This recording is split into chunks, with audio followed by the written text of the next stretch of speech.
Hello मेरे प्यारे बच्चों, वेलकम टू द पंडित्स। आज हम द पंडित्स प्लेटफॉर्म पे जो सीजीएल मेंस का मॉक 1 है उसके कॉम्प्रिहेंशन पार्ट को बहुत डिटेल से डिस्कस करेंगे। द पंडित्स बहुत ही जेन्युइन प्लेटफॉर्म है। यहाँ पर बच्चों को प्रॉपर गाइडेंस और स्ट्रैटेजी ये लोग प्रोवाइड करते हैं। यहाँ से बहुत सारे स्टूडेंट सेलेक्ट भी हुए हैं। इनका एक टेलीग्राम चैनल है द पंडित्स के नाम से, वहाँ पर ये स्टूडेंट्स को बहुत अच्छे बेस्ट रिसोर्सेज ये प्रोवाइड करते हैं, तो वो भी आप ज्वाइन कर सकते हैं। ये लोग भी बहुत मेहनत कर रहे हैं, आपको भी बहुत मेहनत करनी है अपने सिलेक्शन के लिए, और इस बार सिलेक्शन लेना है। ठीक है, स्टार्ट करते हैं। हाँ, सबसे पहले पैसेज देखेंगे। पैसेज में आपको क्या करना है बच्चे, क्वेश्चंस को, मैं हमेशा बच्चों को ये बोलती हूँ कि पहले क्वेश्चंस को देखना है, राइट।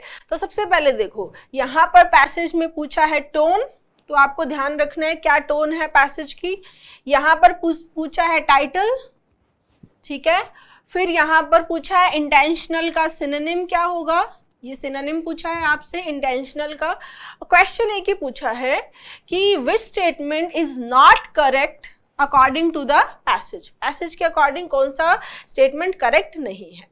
ठीक है, स्टार्ट करते हैं। An elderly carpenter was ready to retire. एक जो बूढ़ा कारपेंटर है वो रिटायर होने के लिए रेडी हो गया था, क्योंकि उसका टाइम आ गया था रिटायर होने का। He told his employer of his plans, उसने अपने एम्प्लॉयर को, अपने मालिक को अपने प्लान्स के बारे में बताया। To leave the house building business, house building business को छोड़ने का। And live a more leisurely life with his family, और अपनी फैमिली के साथ में रिलैक्स टाइम जो आगे उसको स्पेंड करना है।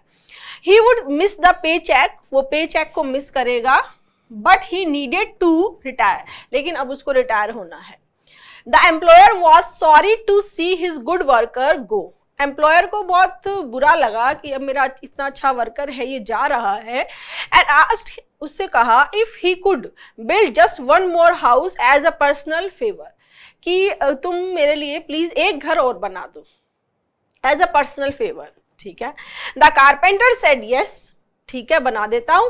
But in time it was easy to see that his heart was not in his work, लेकिन ये दिखाई दे रहा था स्पष्ट रूप से कि उसका मन, उसका दिल जो था वो काम पर नहीं था। He resorted to shoddy workmanship and use inferior material. Resorted, resort जो आप रिजॉर्ट, होटल रिजॉर्ट में जहां रिलैक्स करने जाते हैं वो भी रिजॉर्ट होता है एज अ नाउन। ठीक है, ये है रिजोर्ट, यहाँ पर एज अ वर्ब यूज हुई है। और रिजोर्ट टू समथिंग एक फ्रेज होती है जिसका मतलब होता है कि आपके पास अब कोई ऑप्शन ही नहीं बचा है, आपके पास कोई चारा ही नहीं है वो चीज करने के सिवाय। ठीक है, तो यहाँ पर ये बोलना चाह रहा है कि ही रिजोर्टेड टू शॉडी वर्कमैनशिप। शॉडी का मतलब है केयरलेस। अब उसको जाने का मन था, लेकिन उसके मालिक ने उसको रोक लिया, तो उसको रुकना पड़ गया। जाने का मन था तो उसके पास ठीक है, उसने क्या किया, बहुत ही केयरलेस तरीके से बिना मन के वो काम करता गया और बहुत ही इंफीरियर मटेरियल उसने यूज किया। क्या बोल दिया तो करना है तो पड़ेगा, तो कर देते हैं जैसा भी करना है, right. It was an unfortunate way to end his career, ये उसका अपने करियर को खत्म करने का बहुत ही अनफॉर्चुनेट तरीका था। When the carpenter finished his work, जब कारपेंटर ने अपना काम फिनिश किया, his employer handed over the key of the house to the carpenter. तो जैसे उसने काम खत्म किया तो मालिक ने, एम्प्लॉयर ने जो चाबी है वो कारपेंटर के हाथ में दे दी। ठीक है, दिस इज योर हाउस, ये तुम्हारा घर है, माई गिफ्ट टू यू, मेरी तरफ से तुम्हारे लिए गिफ्ट है। What a shock, उसको बहुत ही मतलब शॉक लगा। What a shame if he had only known he was building his own house, अगर उसको पता होता कि वो खुद का घर बना रहा है, अगर उसको ये चीज पता होती, he would done it all so differently, तो उसको वो बहुत अलग तरीके से बनाता। ठीक है, ये देखो, ये वाली जो स्ट्रक्चर हम पढ़ते हैं ना ग्रामर में, had known और would have done, unfulfilled condition. कौन सी कंडीशन है ये, अनफुलफिल्ड कंडीशन, कि ऐसा था इसलिए ऐसा हो गया, ऐसा पता होता या ऐसा होता तो ऐसा नहीं होता। जैसे फॉर एग्जांपल कि उसको पता होता कि वो उसका अपना घर बना रहा है तो वो ऐसा नहीं करता। क्लियर, वही भाव है यहाँ पर। Now he had to live, अब उसको रहना है in a poorly built house, क्योंकि वो घर उसने खुद ही पुअरली बिल्ट किया है, उसने अपने रिसोर्सेज को, मटेरियल को अच्छी तरह से, अपने कारीगरी को यूज नहीं किया, खुद ही खराब बनाया। अब उस खराब घर में रहना भी उसी को है। So it is with us, so ये हमारे साथ होता है। कैसे? वी बिल्ड आवर लाइव्स, हम अपनी लाइफ बनाते हैं, ठीक है, a day at a time, often putting less than our best into the building. मतलब हम अपनी लाइफ बनाते हैं लेकिन हम उसमें अपना बेस्ट नहीं देते, ठीक है, लेस देते हैं उस चीज को बनाने में। फिर हम ये रियलाइज करते हैं, देन विद द शॉक, फिर हम ये रियलाइज करते हैं, शॉक होता है हमको, we have to live in the house we have built, हमें उस घर में रहना है जो हमने बनाया है। देखो, जब हम अपनी थॉट्स से जब भी कोई चीजें करते हैं, अपने एटीट्यूड से, तो हम उस टाइम अपना बेस्ट नहीं करते, ठीक है, करते जाते हैं। अगर हम उस टाइम बेस्ट करेंगे तभी हमारा फ्यूचर अच्छा होगा। फिर क्या होता है, इंसान बेस्ट नहीं करता है और फिर वो जो उसका रिजल्ट जो निकल के आता है, फिर वो सोचता है कि यार इसमें यहाँ ये मुझे करना पड़ेगा।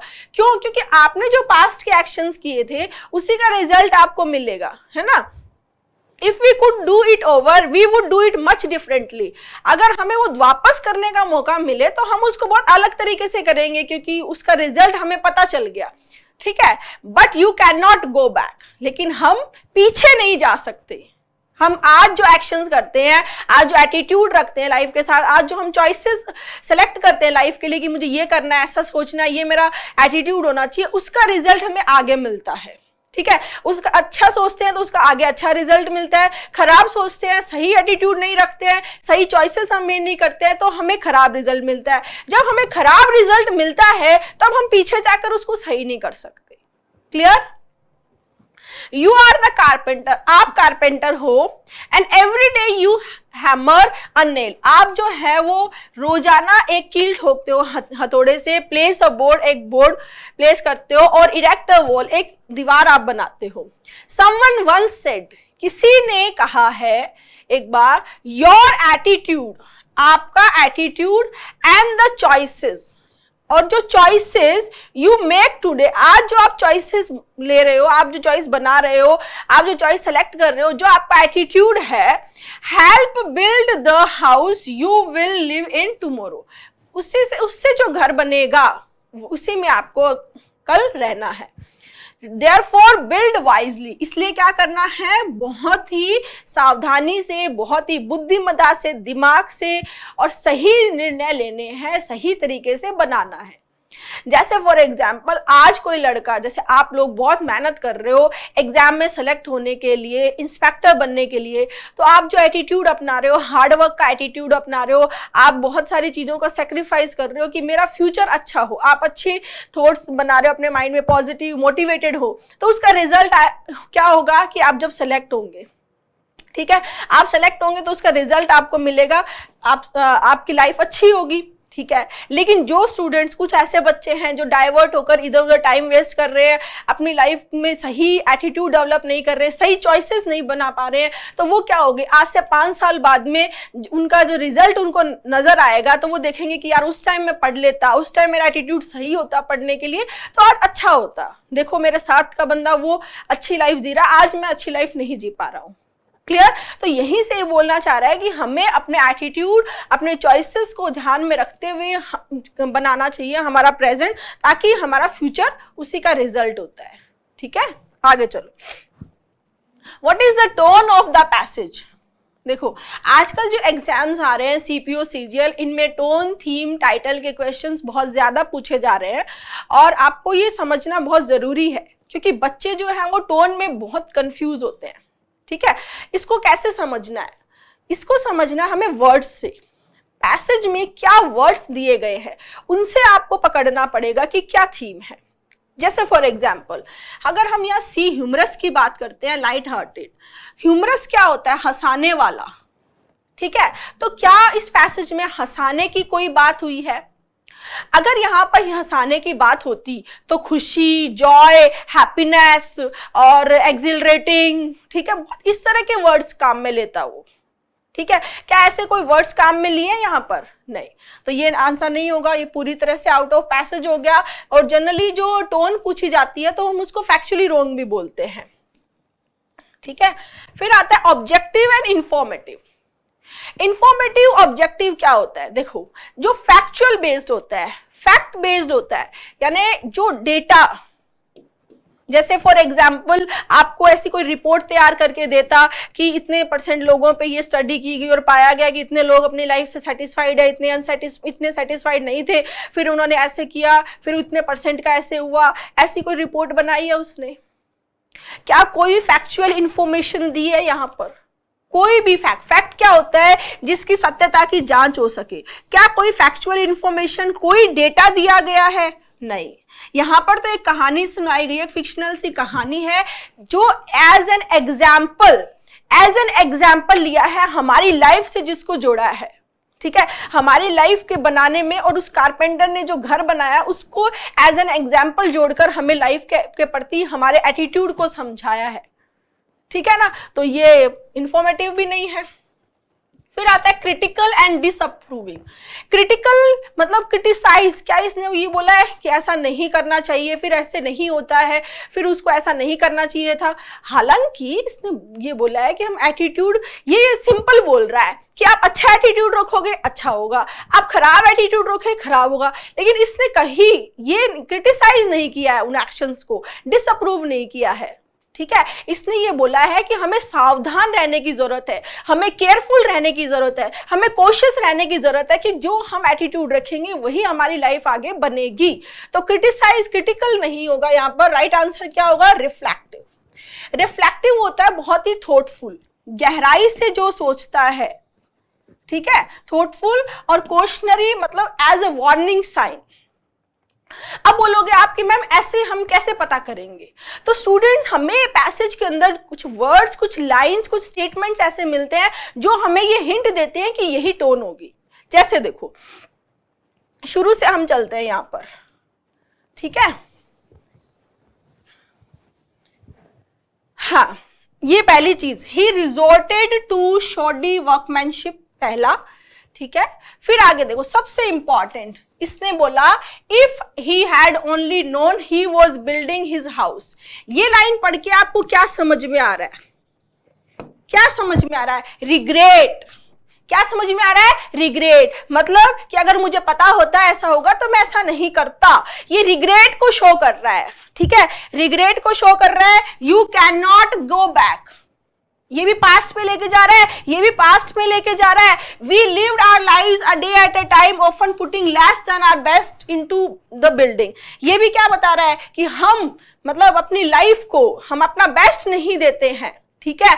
और बिल्ड वाइजली, बिल्ड वाइजली, ये क्या बोल रहा है? हमें कॉशियस रहने के लिए बोल रहा है। ये वार्निंग साइन दे रहा है कि भाई बिल्ड वाइजली, सावधानी से बनाना है। You can't go back, you can not go back, ठीक है। तो ये सारी चीजें क्या बता रही है? हमें कॉशियस रहने के लिए बताई जा रही है। रिफ्लेक्टिव है, इसमें गहराई से विचार किया गया है कि लाइफ के लिए हमारा जो एटीट्यूड है, हमारी जो चॉइसेस हैं, वही हमारे आगे आने वाली लाइफ का निर्माण करती है। तो हमें बहुत ही केयरफुली चूज करना है कि हमें क्या करना है, क्या सोचना है, क्या करना है, क्या चॉइसेस होनी चाहिए कि हमारी लाइफ आगे अच्छी हो। अगर हम वो सही चॉइस नहीं करेंगे तो हमारी लाइफ क्या होगी? आगे खराब होगी। उसी घर में हमें रहना पड़ेगा जो हमने अपनी चॉइस से बनाया है। क्लियर? तो समझ में आया? ये लाइन, ये लाइन, ये लाइन, ये सारी चीजें, ये रिग्रेट, ये क्वेश्चनरी साइन, क्या हम क्या बताना चाह रहे हैं? हमें क्वेश्चनरी है, ये टोन जो है वो रिफ्लेक्टिव है, क्वेश्चनरी है। क्लियर है? समझ में आया? Next, what would be N appropriate title for the passage? Passage का एप्रोप्रिएट टाइटल क्या है? देखो, टाइटल क्या होता है? किसी भी बुक का, किसी भी मूवी का एक जो नाम, ठीक है, नाम से हमें पता चलता है कि इसमें क्या दिया होगा, नाम से हमें पता चलता है ये किस चीज पे बेस्ड होगा, राइट। तो सबसे पहले देखो, कारपेंटर्स लेगेसी, कारपेंटर की विरासत। यहां पर कारपेंटर की बात की है, उसके विरासत की भी थोड़ी सी बात की है कि वो अच्छा कारपेंटर था, ये था, ठीक है। लेकिन क्या पैसेज का जो टाइटल हम इसको रिलेट कर रहे हैं, क्या इसी के बारे में बात किया है? हमने अभी अभी चीज मैंने आपको बताई कि कारपेंटर की स्टोरी को तो उसने एज एन एग्जाम्पल काम में लिया है हमारे को लाइफ के बारे में बताने के लिए। तो इसको अगर हम टाइटल लेते हैं कारपेंटर्स लीगेसी, तो लाइफ का जो मेन मोटो था, जो इस राइटर का मेन मोटो था हमारे लाइफ के बारे में बताने का, वो तो रह ही जाता है ना। तो ये क्या होता है? Too short. अब आप सोचोगे मैम टू शॉर्ट होता क्या है, कैटेगरी क्या है? देखो, टू शॉर्ट कैटेगरी का मतलब है कि जो इंफॉर्मेशन है वो सही है, वो गलत नहीं है, वो सही है, लेकिन वो कंप्लीट मीनिंग नहीं दे रही है। जैसे पैसेज में कारपेंटर के लीगेसी की थोड़ी सी बात हुई और वो उसने टाइटल बनाया उसको, तो वो टाइटल नहीं है, टाइटल का थोड़ा सा पार्ट है। कारपेंटर को हमने एज एन एग्जाम्पल ऑथर ने लिया है बस, तो ये टू शॉर्ट हो गया, मतलब थोड़ी सी इंफॉर्मेशन है और कंप्लीट आंसर नहीं है। जैसे आपसे अगर पूछा जाए कि आप मेंस में क्या क्या सब्जेक्ट पढ़ रहे हो एसएससी की तैयारी के लिए, है ना, तो आप पढ़ रहे हो मैथ्स, आप पढ़ रहे हो जीके, आप पढ़ रहे हो इंग्लिश, आप पढ़ रहे हो रीजनिंग, आप पढ़ रहे हो कंप्यूटर। आपके पास ए ऑप्शन में आता है मैथ्स, बी में आता है इंग्लिश, सी में आता है जीके और डी में आता है maths, English, GK, reasoning, computer. Which one is right? D. Maths गलत है क्या? नहीं। इंग्लिश गलत है क्या? नहीं। गलत नहीं है बट कंप्लीट नहीं है। क्या नहीं है? कंप्लीट नहीं है। वो क्या होता है? Too short. क्लियर? अब देखो नेक्स्ट है building a life of regret. Regret की लाइफ बिल्ड करना। यहां पर रिग्रेट की बात हुई है, बिल्कुल हुई है, पछतावे की बात हुई है, बार बार पछतावे की बात हो रही है, लेकिन राइटर ने सिर्फ पछतावे की बात नहीं की है। उसने ये बोला आप अच्छा चॉइस करोगे तो अच्छा घर बनेगा तुम्हारा, यानी अच्छी चॉइस लोगे तो तुम्हारी लाइफ अच्छी होगी, खराब करोगे तो खराब होगी। उसने दोनों एस्पेक्ट को बताया है। क्या बताया है? दोनों एस्पेक्ट को। बट यहां पर जो बी है इसने सिर्फ एक ही एस्पेक्ट को लिया है और वो है रिग्रेट। उसने जो दूसरा एस्पेक्ट है वो बताया ही नहीं है कि आप अच्छा एटीट्यूड रखोगे, सही एटीट्यूड रखोगे, सही चॉइसेस बिल्ड करोगे तो आपका जो लाइफ है आगे, जो फ्यूचर है वो सही होगा। वो पॉइंट यहां पर मिस है। ठीक है, तो ये कैटेगरी हो जाती है टू ब्रॉड। टू ब्रॉड क्या होता है मैम? टू ब्रॉड होता है मेरे बच्चे, जैसे आप रीजनिंग में पढ़ते हो, जैसे आपको बोला गया some books are pens, some books हैं वो पेन्स है, तो आप क्या डायग्राम बनाओगे? ये हो गया बुक्स और ये हो गया पेन्स। ठीक है, और ये वाला पार्ट क्या है? सम बुक्स हैं जो कि पेन्स है। ठीक है, और अगर आपने इसको ये बना दिया,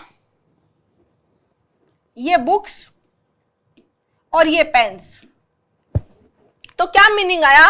ऑल बुक्स आर पेन्स। यही आया। इस कैटेगरी का भी यही मतलब होता है कि जो थोड़ा बात है उसको सब पे अप्लाई कर देना, जो सम है उसको ऑल पे अप्लाई कर देना।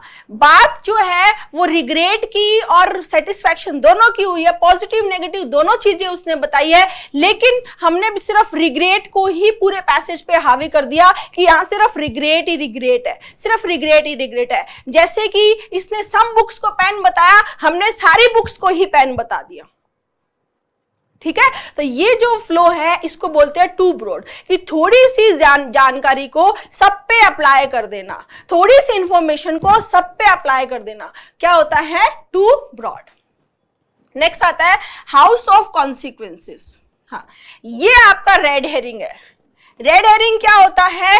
ध्यान भटकाने वाली चीज, जो आपका राइट आंसर से ध्यान डाइवर्ट करना चाहते हैं।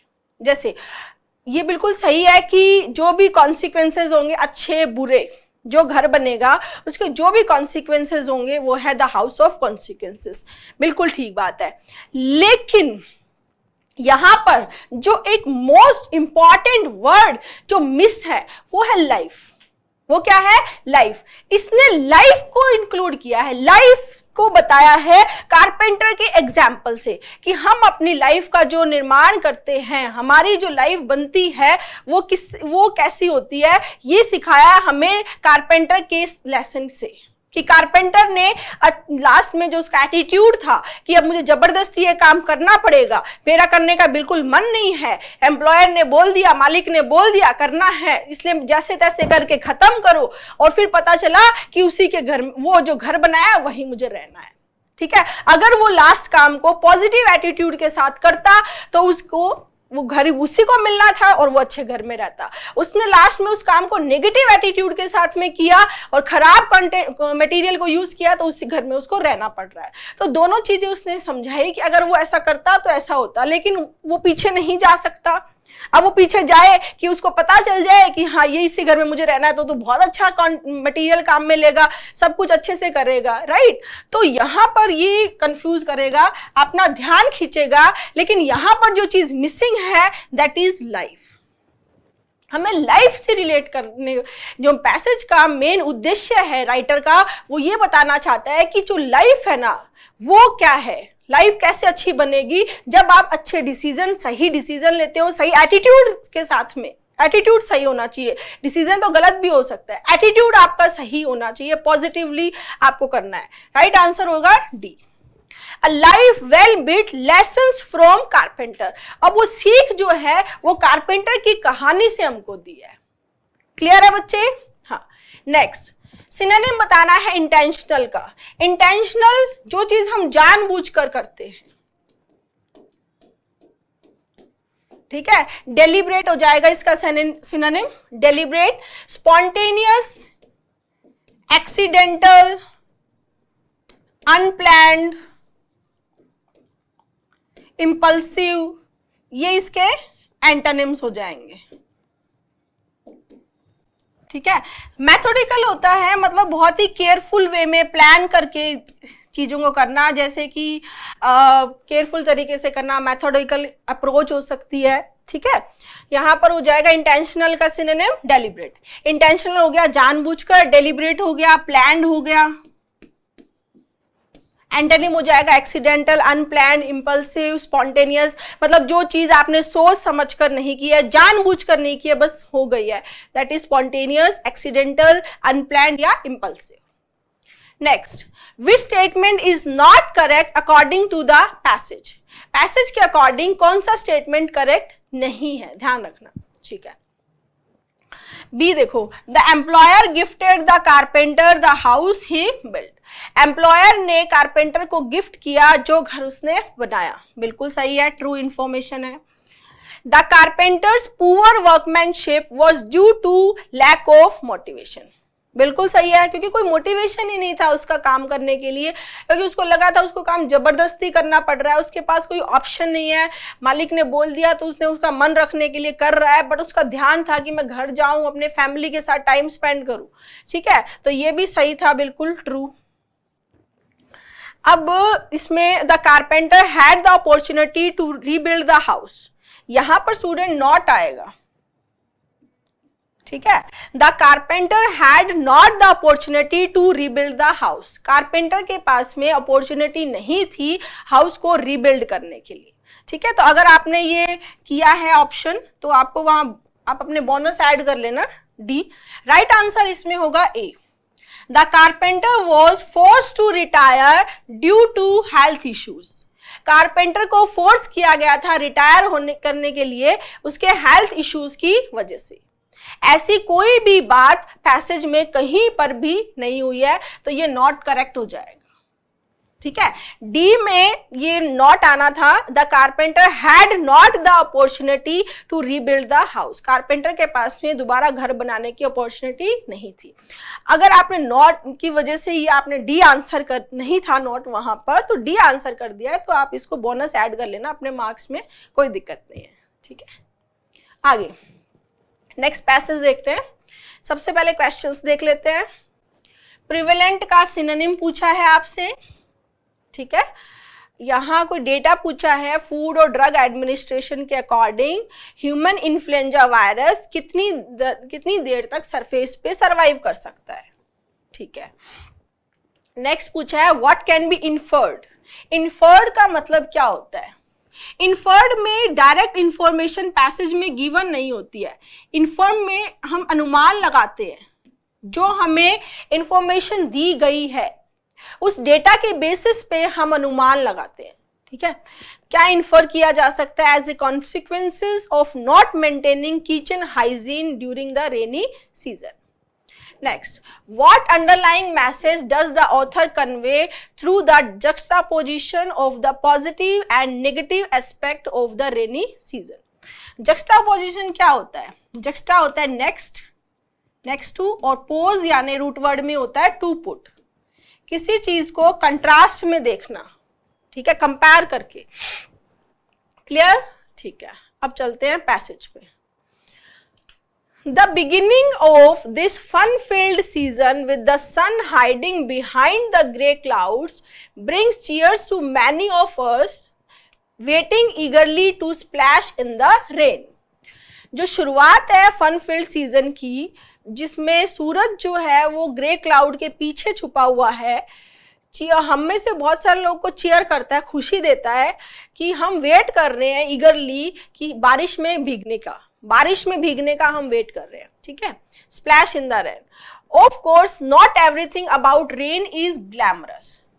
रेन के बारे में सारी चीजें ग्लैमरस नहीं है, सारी चीजें अच्छी नहीं है, पॉजिटिव नहीं है, specially when you think about endless traffic jam. जब आप सोचते हो किस चीज के बारे में, एंडलेस ट्रैफिक की बारिश होती है तो बहुत ट्रैफिक जैम हो जाता है। Bad roads dotted with potholes, जो खराब सड़कें हैं उसमें गड्ढे होते हैं। अनक्लियर गार्बेज, जो कचरा है वो साफ नहीं है, क्लियर नहीं किया हुआ है। And the spread of water borne disease, और जो वाटर बोर्न डिजीज जो बारिश के मौसम में हो जाती है। Also viral infections like colds and cough make their presence felt. और आप ये भी देखते हैं कि बारिश के मौसम में कोल्ड और कफ भी हो रहे हैं। Most infectious disease prevalent in the rainy season can be prevented by simply washing our hands regularly. ज्यादातर इन्फेक्टियस जो डिजीज है रेनी सीजन में जो कॉमन है वो रोकी जा सकती है, प्रिवेंट की जा सकती है, किससे? हाथ धोने से। अगर हम प्रॉपरली हैंड वॉश टेक्निक को फॉलो करें तो हम बहुत सारी डिजीज से, इन्फेक्टियस डिजीज से बच जाएंगे, ठीक है। प्रिवेलेंट को अगर हम रूट वर्ड में देखें तो देखो प्रीवेलेंट, ठीक है। प्री का मतलब होता है बिफोर, जैसे प्री आप एग्जाम देते हो, ठीक है। वेलर का मतलब होता है to be strong, convalescent. Well जहां आता है वेलर किसके लिए आता है? स्ट्रोंग के लिए। तो आप सोचोगे मैम स्ट्रोंग का आज जो मीनिंग है प्रीवेलेंट का वो है कॉमन, वाइड स्प्रेड, ठीक है। कॉमन या वाइड स्प्रेड, फैला हुआ। वो कैसे बना? रूट वर्ड से वर्ड्स याद करना बहुत आसान होता है, ठीक है। हम उसको अगर रिलेट कर लें तो कभी नहीं भूलेंगे। यहां देखो, जो चीज स्ट्रोंग होती है, जो चीज जितनी ज्यादा स्ट्रोंग होती है, पावरफुल होती है, वो धीरे धीरे क्या होती है? कॉमनली फैल जाती है, ठीक है। क्या होती है? वो वाइड स्प्रेड हो जाती है, वो कॉमन हो जाती है, लोगों तक पहुंच जाती है, क्योंकि वो क्या है? स्ट्रोंग है। तो धीरे धीरे प्रिवेलेंट का मीनिंग जो है वो कॉमन, वाइड स्प्रेड के कॉन्टेक्स्ट में होने लग गया है, ठीक है। आगे चलो। स्क्रबिंग, ठीक है, hands regularly with water and soap can prevent us from contracting respiratory and diarrhoeal disease. बिल्कुल ठीक बात है। अगर हम हाथ अच्छे से धोएंगे, स्क्रब करेंगे पानी से, साबुन से, तो बहुत रेस्पिरेटरी, डायरियल डिजीज हैं उससे बच सकते हैं। Kids have a lower level of immunity. हम देखते हैं कि बच्चे बहुत जल्दी बीमार पड़ते हैं। क्यों? क्योंकि उनकी इम्यूनिटी क्या होती है? कम होती है, ठीक है। And hence hand washing because a crucial part of their lifestyle. तो हाथ धोना उनकी जिंदगी का बहुत ही इंपॉर्टेंट पार्ट होता है। व्हेन प्लेइंग, जब खेलते हुए, specially during monsoon season, specially जब मानसून के सीजन में वो खेलते हैं, kids come into contact with germs and can unknowingly become infected simply by touching their nose, eyes and mouth, ठीक है, जैसे कोविड में हुआ था कि हाथ जो है वो आंखों पे मत लगाओ, नाक पे के पास मत लगाओ, मुंह के पास मत लगाओ। तो वही चीज़ है कि बच्चे जब खेलते हैं मानसून सीजन में तो वो बहुत सारे जर्म्स के कांटेक्ट में आते हैं और जाने अनजाने में बहुत सारी चीज़ों को वो क्या होते हैं, अनजाने में इन्फेक्ट हो जाते हैं, क्योंकि वो अपने क्या करते हैं, नोज को छू लेते हैं, आंखों को छू लेते हैं, मुंह को छू लेते हैं। The food and drug administration states that the human influenza virus, जो ह्यूमन इन्फ्लुएंजा वायरस है, can survive on surface for up to 8 hours। एक क्वेश्चन तो यहीं से हो गया आपका, इजी था ये passage. Making people susceptible to catching it each time they touch the infected surface. तो ये बहुत ही ससेप्टेबल है, वल्नरेबल है, मतलब इजीली जिसको नुकसान, क्योंकि 8 घंटे तक वो सरफेस पे जिंदा रहता है, तो बहुत जल्दी अगर आदमी उस टाइम पे टच कर रहा है तो फटाफट वो इन्फेक्टेड हो जाएगा। Hence repeated hand washing is required. तो कंक्लूड क्या बोल रहा है कि रिपीटेड हैंड वॉशिंग जरूरी होती है।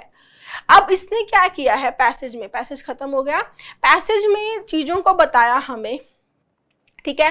फिर इसने क्या किया कि भाई तुम अगर अपने पर्सनल लेवल पे, इसने हमें ये बोला है कि हाथ धो, हैंड वॉशिंग बच्चों के लिए बड़ों के लिए ज़रूरी है। उससे क्या होगा कि हम बहुत सारी बीमारियों से बच सकते हैं, बार बार हाथ धोएंगे, जैसा कोविड में था कि हैंड वॉश टेक्निक को यूज़ करो, हाथ धो, बाहर से आ रहे हो हाथ धो, ठीक है, जितनी बार भी बाहर जाके आते हो, ठीक है, हाथ पैर धोना है, कपड़े जो है वो चेंज करने हैं बार बार, ठीक है, चीज़ों को साफ रखना है ताकि इन्फेक्शन कम फैले।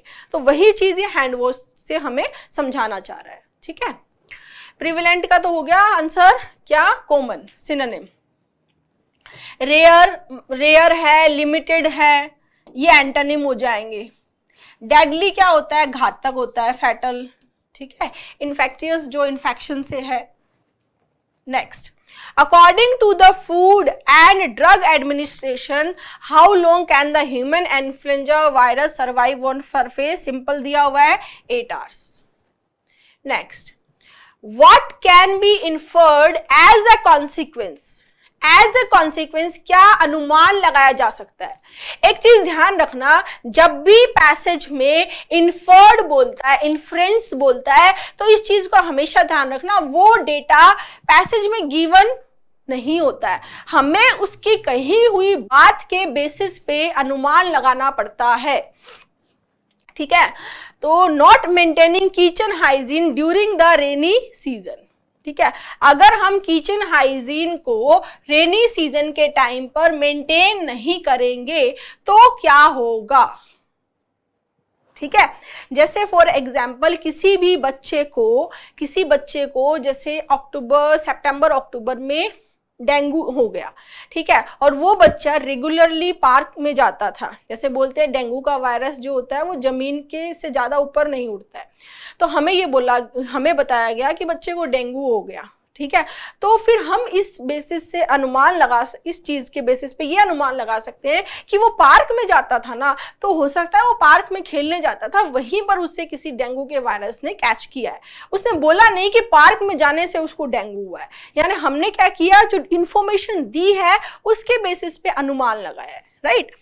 समझ में आया। तो देखो ये बोल रहा है कि अगर हम किचन हाइजीन को रेनी सीजन के टाइम मेंटेन नहीं करेंगे, जैसे किचन में भी क्या, जब रेनी सीजन होता है तो फंगस बैक्टीरिया बहुत जल्दी ग्रोथ करते हैं खाने की चीज़ों पे, तो उस टाइम भी बोलते हैं कि पुराना बासी खाना नहीं खाना चाहिए, बहुत अच्छे से साफ सफाई रखनी चाहिए किचन के अंदर, ठीक है। तो वो क्या होंगे, वहाँ से इन्फेक्शन कम फैलेगा, वायरस कम फैलेंगे। जैसे हमें फूड पॉइजनिंग हो जाती है, बहुत सारी चीज़ें हो जाती है जब किचन में प्रॉपर हाइजीन मेंटेन नहीं होते। जो बच्चे बाहर रहते हैं वो ये चीज़ को बहुत अच्छे से समझ सकते हैं कि जब वो बाहर रहते हैं तो वो बाहर जगह पर खाना खाते हैं। जैसे एक तो हम घर में खाना खाते हैं जहाँ हमारी मम्मी बहुत सारी चीज़ों को ध्यान रखती है, साफ़ सुथरा रखती है, सब्जियाँ जो होती है वो गल जाती है, ख़राब हो जाती है, तो हम यूज़ नहीं करते हैं। लेकिन एक हम बाहर किसी ढाबे पे कहीं खाते हैं तो वो चीज़ें मेंटेन नहीं रखते हैं, ठीक है। तो किचन हाइजीन का क्या रोल है, ये देखो, किचन हाइजीन नहीं होगी तो क्या होगा, फूड पॉइजनिंग होगा, वायरल इन्फेक्शन के चांस बढ़ेंगे बिल्कुल, और जो वाटर बोर्न डिजीज है ठीक है, वो भी क्या होंगे, बढ़ेंगे। यानी कि ये डेटा हमें दिया नहीं है, फूड पॉइजनिंग की बात नहीं की है कहीं पर भी पैसेज में, ना ही इसने ये किचन की कहीं बात की है, नहीं की है, लेकिन हमें जो सिचुएशन दी है उसके बेसिस पे ये तीनों बातें बिल्कुल सही है, ये हमने अनुमान लगाया, तो क्या होगा, ये all of the above. Clear है? Next, what underlying message does the author convey through the juxtaposition of the positive and negative aspect of the rainy season? क्या मैसेज ऑथर देना चाहता है?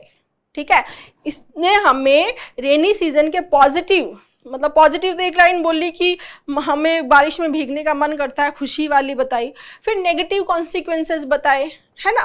तो उन सभी में उसका मेन मैसेज क्या था, क्या मैसेज देना चाहता था हमें, वो हमें बताना है। देखो, the importance of infrastructure development.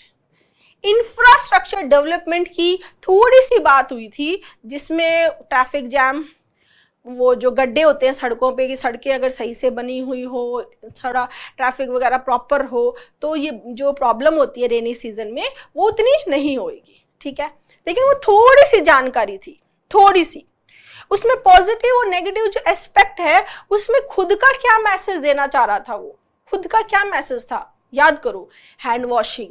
हम अपने पर्सनल लेवल पे क्या कर सकते हैं, वो बोलना चाह रहा था कि ये सारी सिचुएशंस तो रहेंगी, इनको हम नहीं बदल सकते, हमारे हाथ में नहीं है कि हम जो सड़कों का काम करवा दें, हमारे हाथ में नहीं है, बहुत सारी चीज़ें, बारिश है, जो गार्बेज है, बहुत सारी चीज़ें जो हमारे हाथ में नहीं है।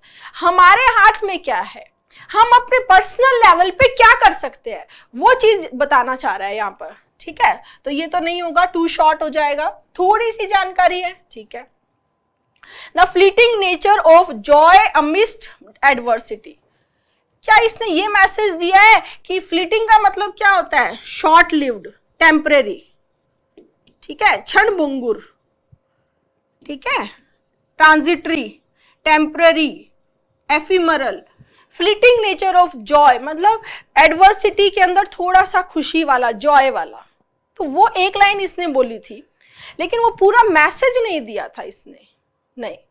खुशी उसने मतलब बोला कि हाँ बारिश आने वाली है, खुश होता है आदमी, फिर उसने सारा रेन के नेगेटिव चीजें बताई, तो ये भी नहीं होगा। नेक्स्ट जो आपको कंफ्यूज कर सकता है, the interconnectedness of environmental and human wellbeing.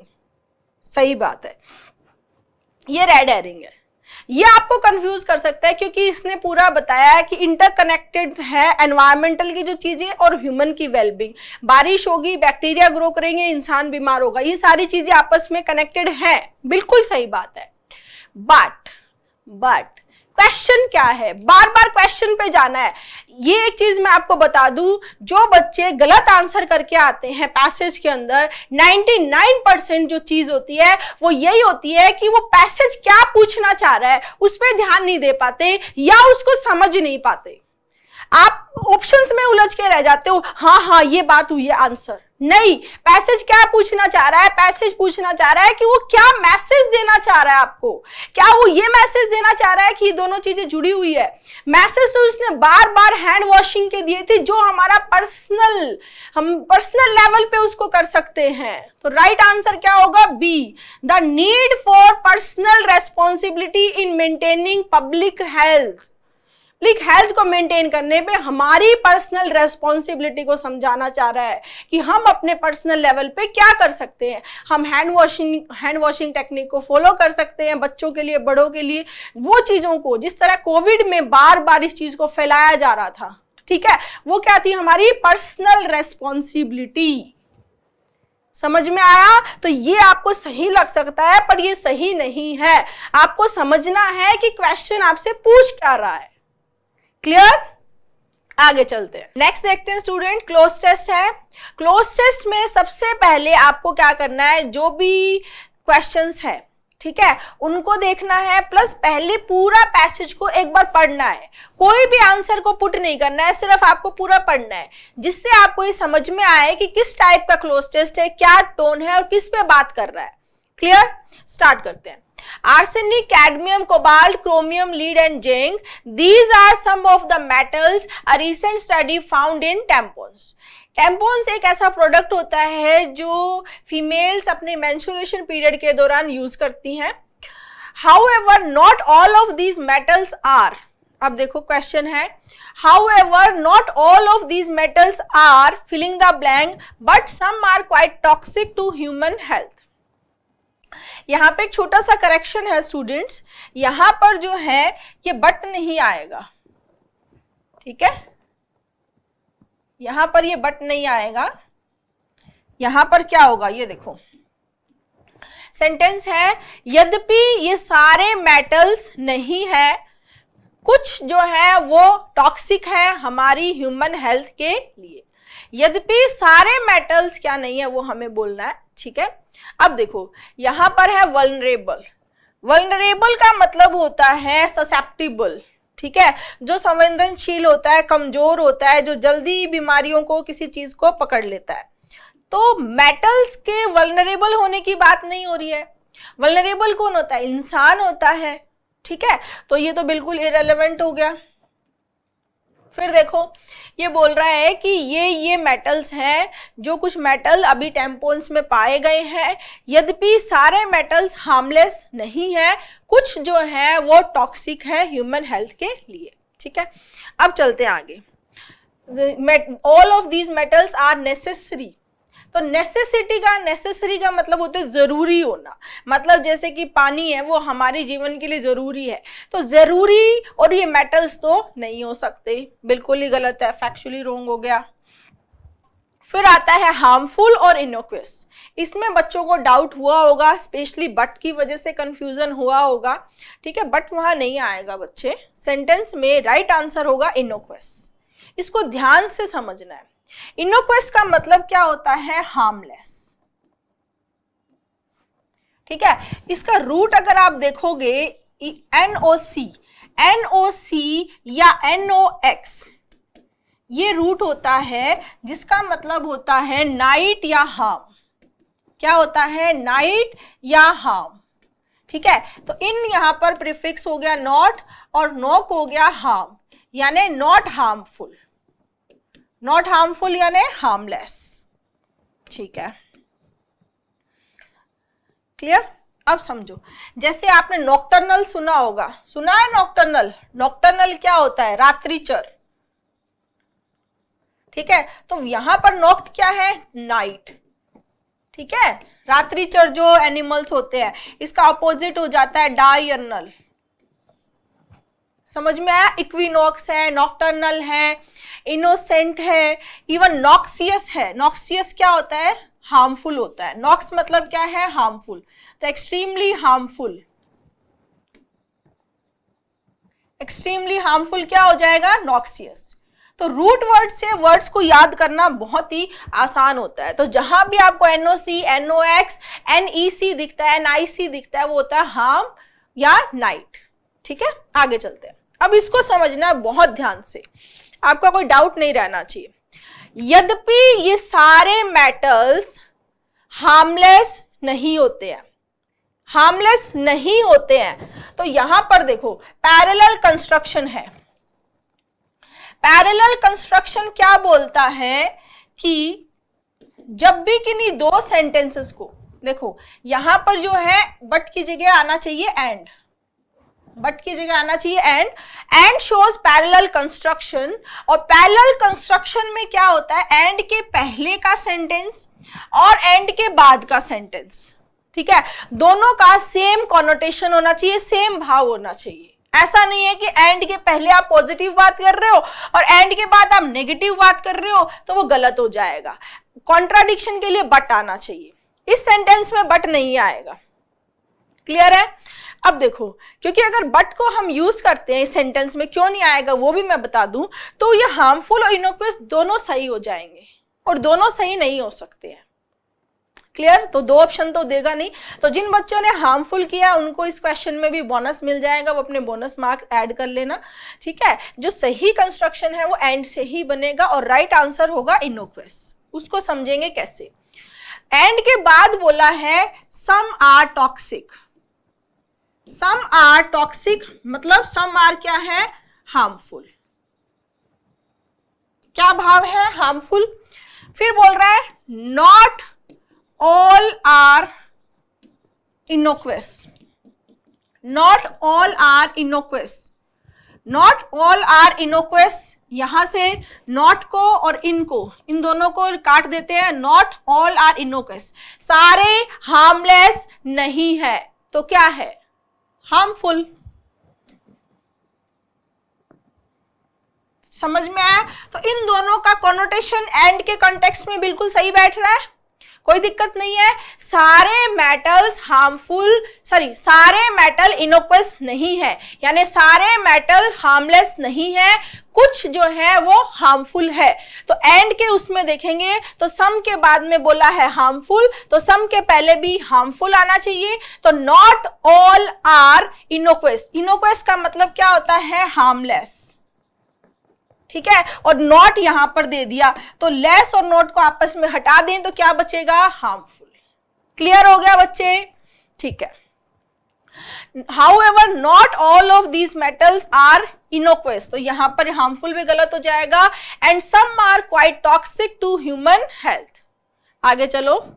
In this article, we dissect what these findings mean and whether or not people should be filling the blank about heavy metal contamination in menstrual products। ठीक है, ये बोल रहा है इस article में हम पूरी तरह से विश्लेषण करेंगे, डिसेक्ट करके देखेंगे, कट करके देखेंगे फाइंडिंग्स को, कि वेदर और नॉट पीपल को इनके बारे में, जो हैवी मेटल है इनके कंटामिनेशन के बारे में मेंस्ट्रुअल प्रोडक्ट्स के, ठीक है, क्या होना चाहिए, नहीं होना चाहिए, लोगों को इसके बारे में चिंता करनी चाहिए, नहीं करनी चाहिए, क्या है। ठीक है, अब देखो ये बोल रहा है वेदर और not people should be excited. Excited totally irrelevant है, एक्साइटेड पॉजिटिविटी को बता रहा है कि यहाँ कोई खुशी की, हैप्पीनेस की कोई बात हो रही है क्या। एक तो मेंस्ट्रुअल प्रोडक्ट्स के कंटामिनेशन, जो भी उनमें हार्मफुल सब्सटेंसेस है उनकी बात कर रहे हैं, तो ये तो नहीं होगा। ठीक है, वेदर और not people should be informed. Informed का मतलब होता है किसी चीज के बारे में जानकारी होना, किसी चीज के बारे में इंफॉर्मेशन होना, तो इंफॉर्मेशन की भी बात नहीं हो रही है यहाँ पर। हॉरिफाइड, हॉरिफाइड का मतलब होता है किसी चीज से बहुत ज्यादा पैनिक हो जाना, जैसे किसी एक्सीडेंट को देखा बहुत भयानक और उसको देखकर इंसान बिल्कुल डर गया, घबरा गया, बहुत ज्यादा एंजाइटी हो गई, ठीक है, तो उसके लिए हॉरिफाइड आता है। तो पूरे पैसेज में ऐसे मतलब इंटेंसिटी नहीं है किसी चीज की कि बहुत ही कोई बीमारी है अचानक से हो गई है जिससे एकदम घबरा जाए इंसान, ऐसा भी नहीं। ये आपको कंफ्यूज कर सकता है, रेड हेरिंग हो सकती है। राइट आंसर होगा वरिड। दूसरा यहां देखो, अबाउट जो है, वरिड अबाउट समथिंग होता है, वरिड अबाउट समथिंग, कि अब हम इस आर्टिकल में देखेंगे अच्छे से कि इन फाइंडिंग्स का क्या मीनिंग है और इसके लिए लोगों को चिंतित होना चाहिए हैवी मेटल कंटामिनेशन के मेंस्ट्रुअल प्रोडक्ट्स जो हम यूज करते हैं उसके लिए। तो यहाँ चिंतित होने की बात हो रही है, जैसे कि डॉक्टर्स हैं वो बहुत वरिड हैं इस डिजीज के बारे में, तो वरिड अबाउट द डिजीज।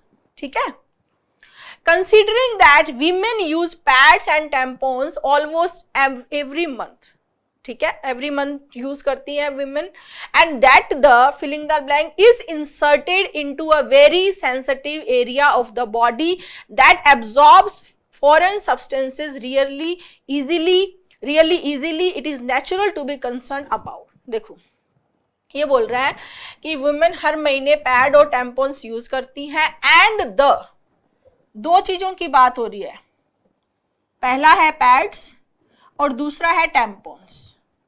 ठीक है, फिर बोल रहा है कि जो inserted into a very sensitive area. Clear? यहां पर एक चीज ध्यान से समझेंगे, अगर हम दो चीजों की बात करें, अगर हम टू थिंग्स की बात करते हैं, ठीक है, और उनमें से हम सीक्वेंस में ये बताना चाहिए बाद वाला, जिसको हम बोलते हैं बाद वाला, ठीक है, जैसे अगर मैं बोलूं कि of the tea and coffee, ठीक है, I prefer the latter. What does it means? It means कि चाय और कॉफी में मैं बाद वाले को प्रेफर करूंगी. तो बाद वाला कौन है? कॉफी है. समझ में आया? दो सॉल्यूशन थे, देयर आर टू सॉल्यूशंस. तो दो सॉल्यूशंस थे, पहला और दूसरा. फिर मैं बोल रही हूं द लेटर सीम्स बेटर. बाद वाला जो है, बाद वाला वो बेटर लग रहा है. ठीक है, gold and silver, the latter is less valuable. सोने और चांदी में बाद वाला जो है वो कम वैल्यू का है. ठीक है, तो यहां से क्या समझ में आया कि जो हम बाद, हिंदी में जो बोलते हैं ना बाद वाला, पहले वाला क्या होगा आप बताओ? फॉर्मर. तो पहले वाला और बाद वाला, तो पहले वाला है पैड्स और बाद वाला क्या है? टैम्पॉन्स. समझ में आया? तो ये बोल रहा है कि जो सेंसिटिव एरिया में इंसर्ट होता है बॉडी में वो होता है टैम्पॉन्स. तो बाद वाला कौन सा है? टैम्पॉन्स. तो and the latter is inserted. तो लेटर किसके बारे में बात कर रहा है? ये टैम्पॉन्स की बात कर रहा है. समझ में आया? ठीक है, अब देखो ये LETTER, ये क्या होता है? अक्षर. जैसे इंग्लिश में कितने लेटर्स हैं? 26 लेटर्स हैं. ज्यादातर बच्चे इनको अल्फाबेट बोलते हैं. A to Z, ABCD. ABCD are not alphabet, ABCD are letters. English alphabet है, उसमें 26 लेटर्स हैं, ना कि 26 alphabet. ABCD are not alphabets, ABCD are letters, अक्षर. ठीक है, लेटेस्ट क्या होता है? बिल्कुल रिसेंट की बात करता है, अभी लेटेस्ट न्यूज. ठीक है, लेटर जैसे बाद में इन द सेंस कि हम इस चीज को बाद में, टाइम के कॉन्टेक्स्ट में बाद में, जैसे I discuss it later, will discuss it later, हम इसको बाद में डिस्कस करेंगे, अभी मेरे पास टाइम नहीं है, हम आगे डिस्कस करेंगे, वो लेटर हो गया. ठीक है, बट यहां पर दो चीजों की बात हुई, उसमें बाद वाले के बारे में ये आगे की पूरी लाइन लिखी हुई है. तो बाद वाला क्या होगा? टैम्पॉन्स. क्लियर है बच्चे? आगे चलो. हाँ, it is natural to be concern about. देखो, कंसर्न भी अबाउट ले रहा है, वरिड भी अबाउट ले रहा है. दोनों का जो मेन बेस है वर्ड का वो सेम है. किसी भी चीज के लिए चिंतित होना, कंसर्न होना, वरिड होना. कंसर्न की जो इंटेंसिटी है वो वरिड से थोड़ी कम है. कंसर्न जो है कि जैसे हम एनवायरनमेंट के लिए कंसर्न है, सोसाइटी में जो चीजें हो रही है वो सही नहीं हो रही, हम उसके लिए कंसर्न है. वरिड थोड़ा पर्सनल होता है. जैसे कि आपका कोई दोस्त है या आपके घर में कोई बीमार है तो आप उसके लिए क्या हो? चिंतित हो. तो वो थोड़ी इंटेंसिटी को बढ़ाता है. कंसर्न थोड़ा सा कम. It is natural to be concerned about being filling the blank to harmful chemicals. Recently a study found trace quantities of 16 heavy metals. अभी एक स्टडी में बताया है 16 heavy metals including lead, arsenic and cadmium in 14 tampon brands. ठीक है, available across the US and the UK. These finds have fuelled anxiety. इस चीज ने लोगों में एंजाइटी भर दी about the safety of menstrual product, specially in the long term. जो मेंस्ट्रुअल प्रोडक्ट यूज करते हैं लॉन्ग टर्म में, उनके मन में क्या हो गई है? Anxiety.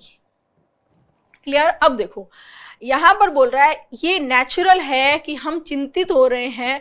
Being filling the blank to harmful chemicals, कि हम हार्मफुल केमिकल्स के कांटेक्ट में आ रहे हैं.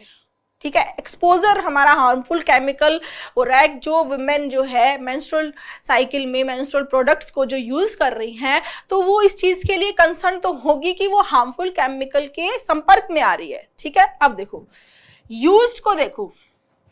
बीइंग यूज्ड, यूज केमिकल्स को नहीं किया जा रहा है, यूज किसको किया जा रहा है, मेंस्ट्रुअल प्रोडक्ट्स को। तो यहाँ पर यूज नहीं आएगा, यूज आपको कंफ्यूज जरूर कर सकता है, बट यहाँ हार्मफुल केमिकल्स के साथ में आना चाहिए, टू हार्मफुल केमिकल्स। तो हार्मफुल केमिकल्स को हम यूज नहीं कर रहे हैं, उनके तो संपर्क में आ रहे हैं हम ये थोड़ी कि हम मुझे इस केमिकल को यूज करना है, मैं इसको यूज करूंगी, मैं इसको यूटिलाइज करूँ, ऐसा नहीं है ना, ठीक है। फिर आता है अफेक्ट। अफेक्ट होता है किसी चीज को इन्फ्लुएंस करना, प्रभावित करना, but affect generally transitive verb की तरह काम में आता है, ठीक है। और इसके बाद में इसका ऑब्जेक्ट होता है, जैसे अफेक्ट किसको, हेल्थ को, बॉडी को, वो होना चाहिए। तो ये ग्रामेटिकली रॉन्ग हो गया। अब देखो concern about being close to harmful chemical, very close थोड़ा बहुत यहाँ पर कंफ्यूज कर सकता है कि हम क्लोज मतलब वैसे तो खत्म कर देना भी होता है, बट जो सेंटेंस का भाव है, और स्पेशली ये टू जो है, जैसे हम बोलते हैं कि बच्चे को बहुत ज़्यादा स्ट्रॉन्ग रेडिएशन में, स्ट्रॉन्ग सनलाइट में मत लेके जाओ, उसका एक्सपोजर ज़्यादा अच्छा नहीं है, ठीक है। तो क्या आता है, exposed babies to sunlight, too strong sunlight, right. तो जब हम किसी चीज को इस तरह से बताना चाहें, कोई नेगेटिव खतरनाक चीज है जो हमारी बॉडी को, जिसका एक्सपोजर मिल रहा है और नेगेटिव वे में हमें प्रभावित कर रहा है, तो उसके लिए वर्ड आता है क्या, एक्सपोज्ड। क्या आता है, एक्सपोज। और एक्सपोज के साथ में क्या प्रपोजिशन यूज होता है, टू।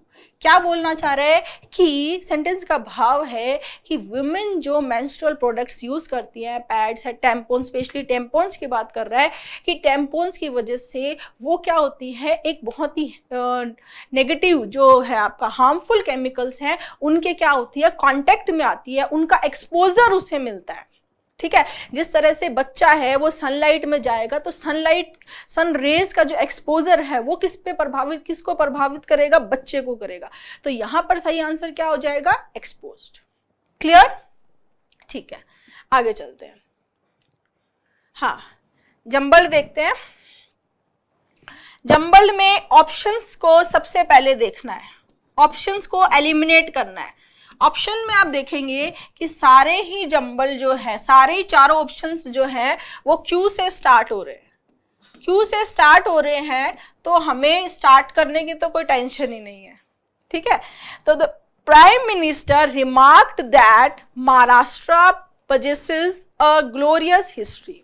प्राइम मिनिस्टर ने रिमार्क किया कि महाराष्ट्र पजेस करता है एक बहुत ही ग्लोरियस, ग्लोरी मतलब सम्मान, हिस्ट्री, ठीक है।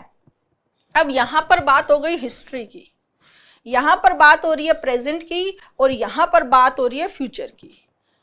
तो पैरेलल कंस्ट्रक्शन के अकॉर्डिंग देखो students, the prime minister remarked that Maharashtra possesses a glorious history and empowered present. पहले हिस्ट्री, ठीक है, क्रोनोलॉजिकल ऑर्डर से देखेंगे, हिस्ट्री, देन प्रेजेंट, और देन क्या आ जाएगा, फ्यूचर। समृद्ध, प्रॉस्पेरस यानी समृद्ध।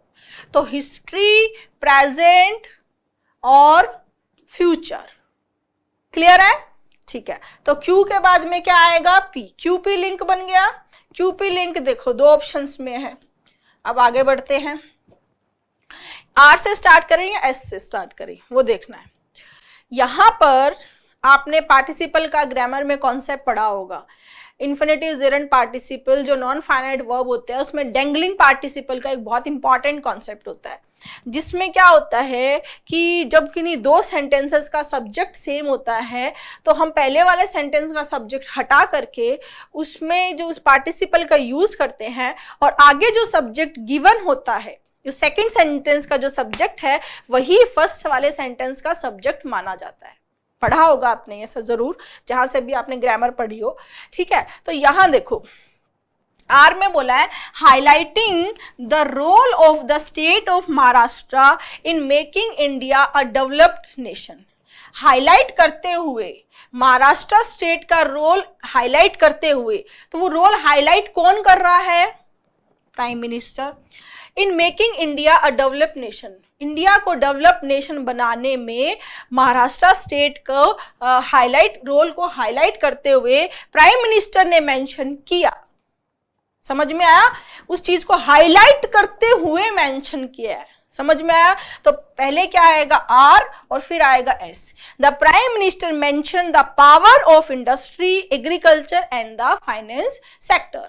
अब यहां पर इन दोनों सेंटेंस को देखोगे तो ये दोनों सेंटेंस जुड़े हुए हैं और ये जो सब्जेक्ट है दूसरे वाले सेंटेंस का प्राइम मिनिस्टर, वही सब्जेक्ट जो है वो R का है।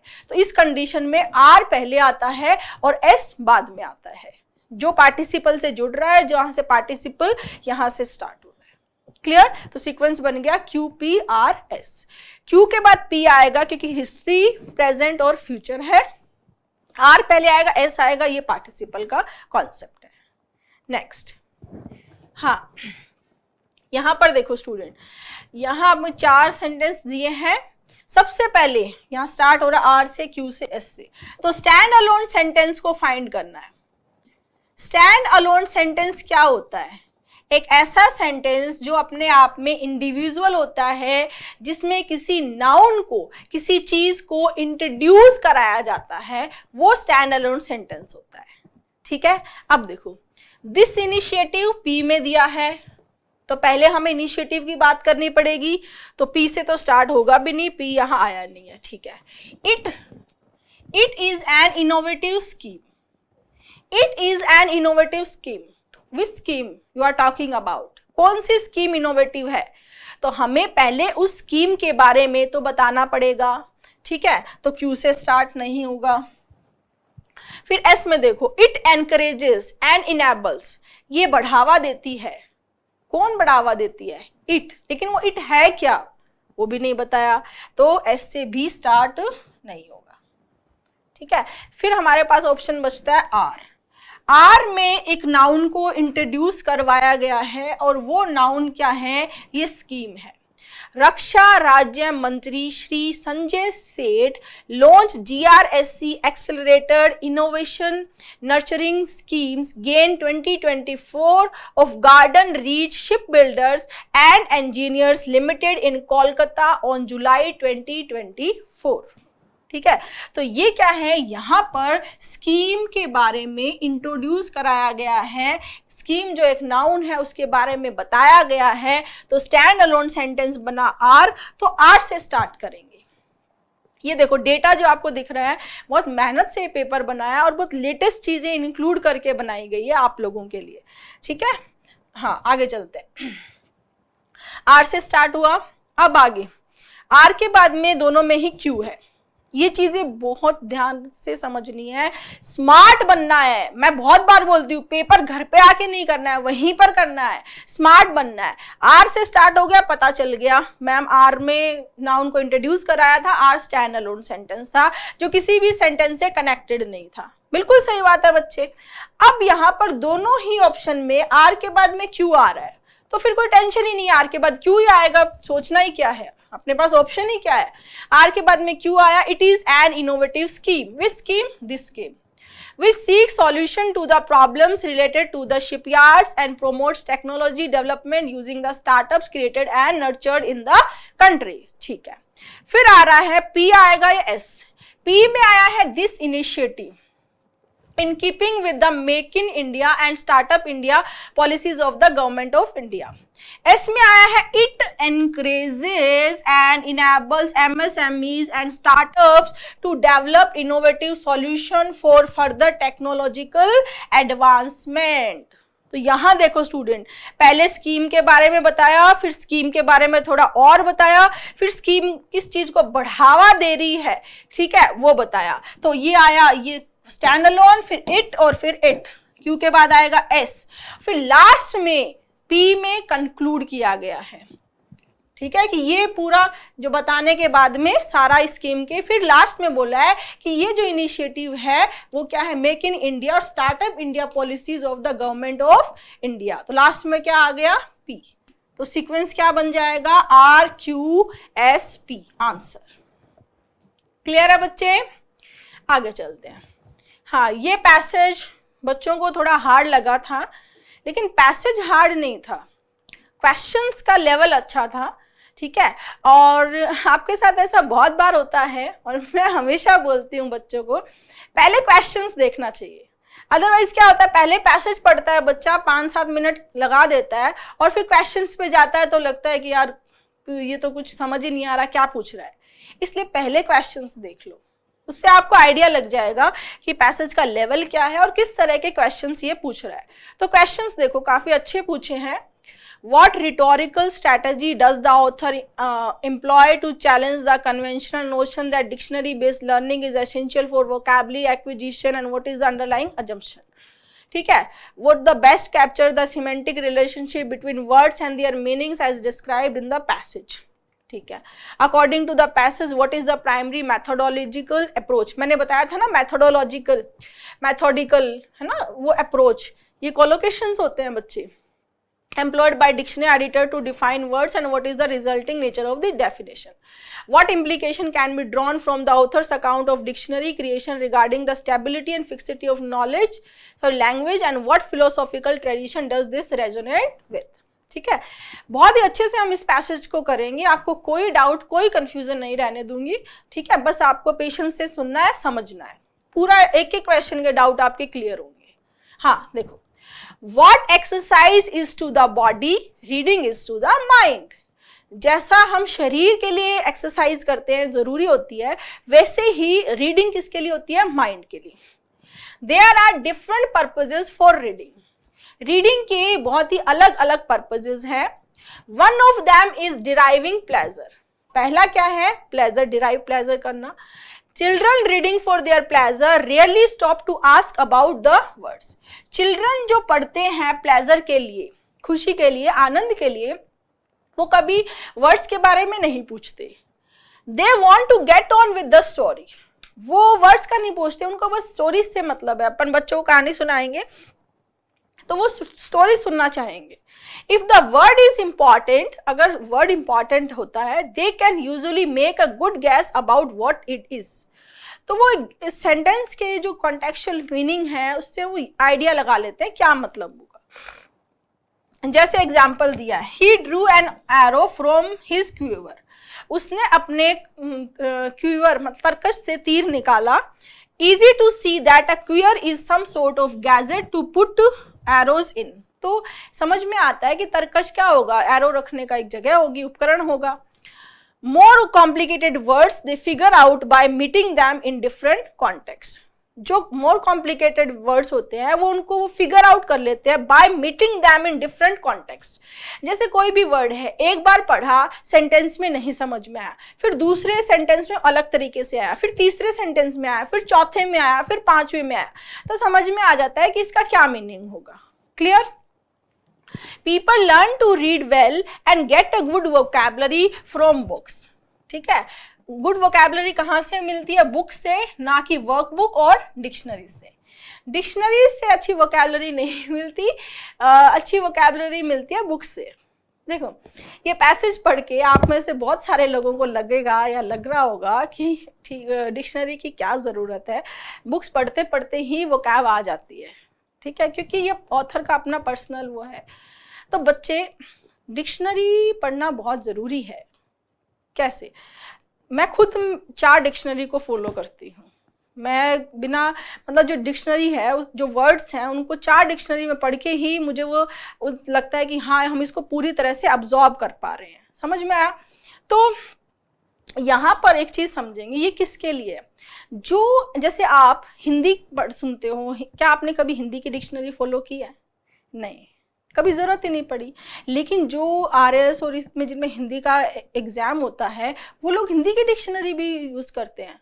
हिंदी के वो उनको वर्ड्स को समझने की ज़रूरत पड़ती है। तो वैसे जो इंसान इंग्लिश का नेटिव स्पीकर है, बचपन से इंग्लिश के माहौल में रहा है, बचपन से उसने इंग्लिश न्यूज़पेपर चीज़ें पढ़ी है, तो उसके लिए अलग चीज़ें हैं। और आप जैसे स्टूडेंट, जो हम जैसे लोग हैं जो बचपन से हिंदी के माहौल में रहे हैं, फिर हमें कॉम्पिटिटिव एग्ज़ाम देना है, तो उस केस में हम इस तरह से अपनी वोकैबुलरी को एनहांस नहीं कर सकते, हमें डिक्शनरी की ज़रूरत पड़ती है। ठीक है, तो इसको पढ़ के ये मत समझना कि डिक्शनरी के बिना हो जाएगा। बच्चे डिक्शनरी तो पढ़नी ही पड़ेगी, डिक्शनरी के बिना आप वर्ड को नहीं समझ सकते हो। ठीक है, आगे चलो। As a kid I read years ahead of my age. जब मैं छोटा था तो मैं अपनी उम्र से ज़्यादा आगे की पढ़ता था, but I never looked up lookup का मतलब क्या होता है, किसी वर्ड को डिक्शनरी में चेक करना। In dictionaries and didn't even have a dictionary, मैंने कभी वर्ड्स को डिक्शनरी में चेक नहीं किया और ना ही मेरे पास कोई डिक्शनरी थी। जैसे आपके पास हिंदी की डिक्शनरी नहीं होगी, उसके पास इंग्लिश की नहीं होगी, ठीक है। In my life time I don't believe I have looked at even as many as 50 words. मेरी पूरी जिंदगी में मैं मतलब मानता हूँ कि मैंने कोई 50 वर्ड भी नहीं देखे होंगे। Neither have most good readers, और ज्यादातर अच्छे रीडर्स देखते भी नहीं है। Most people don't know how dictionaries are made, ज्यादातर लोगों को नहीं पता है कि डिक्शनरी बनती कैसे है। Each new dictionary starts from scratch, starts from scratch idiom है, मतलब जीरो से शुरू करना, बिल्कुल शुरुआत से शुरू करना। हर नई डिक्शनरी जो है वो शून्य से शुरू होती है।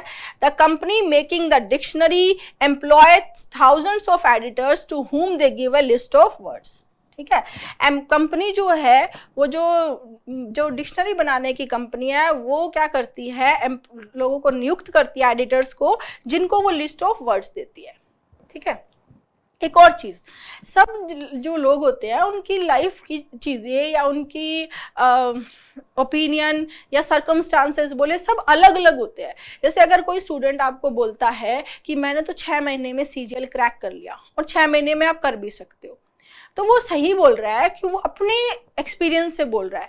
हमें उसके पीछे की चीज़ें नहीं पता, वो उसके पीछे उसकी क्या स्कूलिंग रही है, या वो बचपन से ही, जैसे वो बोलेगा यार जीके में तो है ना मेरे पीछे 75 में से 75 आ गए 6 महीने में, और तुम्हारे भी आ सकते हैं, तो आप सोचते हो हाँ भाई पॉसिबल है। लेकिन उसके पीछे हो सकता है ना वो बचपन से ही न्यूज़पेपर रीड करता हो, बचपन से उसकी जीके बहुत अच्छी रही हो, 15 साल से वो जीके पढ़ रहा हो, 15 साल से न्यूज़पेपर रीडिंग हो उसकी, समझ रहे हो। बहुत सारी चीजें मैटर करती हैं, वो उसके घर में क्या माहौल रहा है, वो बचपन से ही न्यूज़पेपर से वो कैब सीख रहा है, एडिटोरियल पढ़ रहा है, बहुत सारी चीजें हो सकती है। तो सबके लिए चीजें अलग अलग होती हैं, इसको आप ऐसे सब पे अप्लाई नहीं कर सकते हो, समझ रहे हो। तो ये जो चीजें बोल रहा है ये अपने एक्सपीरियंस से बोल रहा है, इसको हम सब पे अप्लाई नहीं कर सकते कि सबके साथ ही ऐसा होता होगा।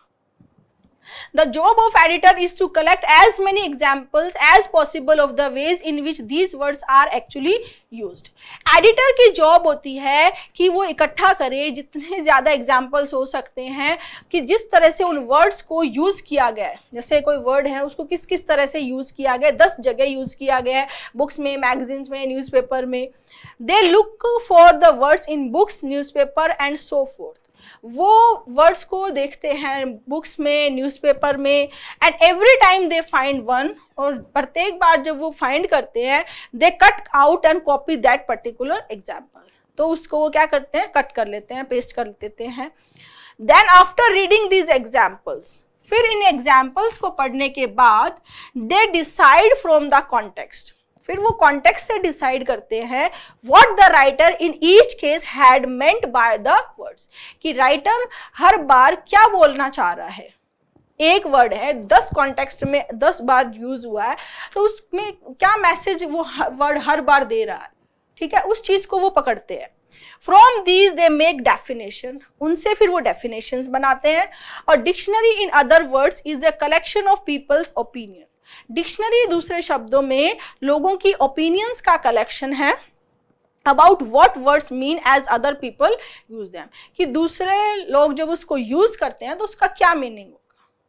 क्लियर है स्टूडेंट, समझ में आया, ठीक है। तो डिक्शनरी यूज कर रहे हैं, डिक्शनरी यूज करना है, इस पैसेज को पढ़ के डिक्शनरी छोड़ नहीं देना है, हमें सीजीएल क्रैक करना है, ठीक है, वोकैबुलरी अच्छी करनी है।